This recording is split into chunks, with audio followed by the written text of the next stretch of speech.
என்னதான் இந்த மூவி போன வாரம் வந்திருந்தாலும், இந்த வேலண்டைனோட வின்னரே வித் லவ் தான்.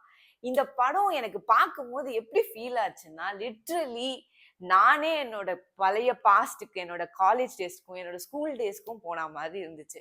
நம்மளோட எல்லா லைஃப்லயுமே வந்து நம்மளோட ஸ்கூல் லைஃப்லயும் சரி, காலேஜ் லைஃப்லயும் சரி, ஒரு கிரஷ் இருந்திருக்கும். ஆனா, அத நம்ம அவங்க கிட்ட சொல்லாமலே இருந்திருப்போம். சரி நம்ம அதுக்கப்புறம் ஒரு ரிக்ரெட் இருந்திருக்கும். இத சொல்லியிருக்கலாமே! அப்டின்ற ஒரு ஃபீல இந்த படம் பார்த்த உடனே எல்லாருக்கும் குடுத்திருக்கும்.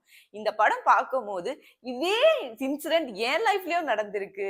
ஆமால்ல, இதே மாரி தான் என் ஃப்ரெண்ட்ஸும் பண்ணுவாங்க. இப்டிதான் இருந்துச்சு என்னோட லைஃப் அப்டின்ற மாரி ரொம்ப ரொம்ப ஒரு ஹார்ட் ஃபுல் ஆஃப் அப்டியே நிறைவான ஒரு படம் பார்த்துட்டு வந்த ஃபீல் வந்து எனக்கு வித் லவ் குடுத்துச்சு. ரொம்ப நாளுக்கு அப்புறம் ச்சே! இந்த படத்துக்காக நம்ம தியேட்டருக்கு போய் ஸ்பெண்ட் பண்ணலாம்டா. எவ்வளவு நேரம் வேணாலும். இது வொர்த்டா இந்த படம். இந்த படம் பார்த்தீங்கன்னா, ஒரு நல்ல வந்து ஃபீல் குட் ஃபிலிமா இருந்துச்சு. இந்த படம் பார்த்துட்டு வெளிய வரும்போது, நம்மளே வந்து எனக்கெல்லாம் ஒரு ஆர்வத்துல கால் பண்ணி சொல்லிர்லாமா?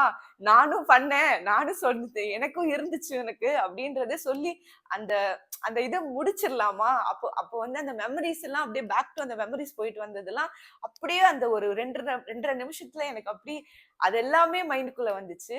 இந்த வேலண்டைன்ஸ் வீக்ல இதுதான் பெஸ்ட் படம். நான் சொல்லுவேன்.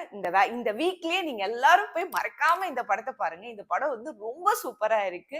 Congratulation to all the with love team.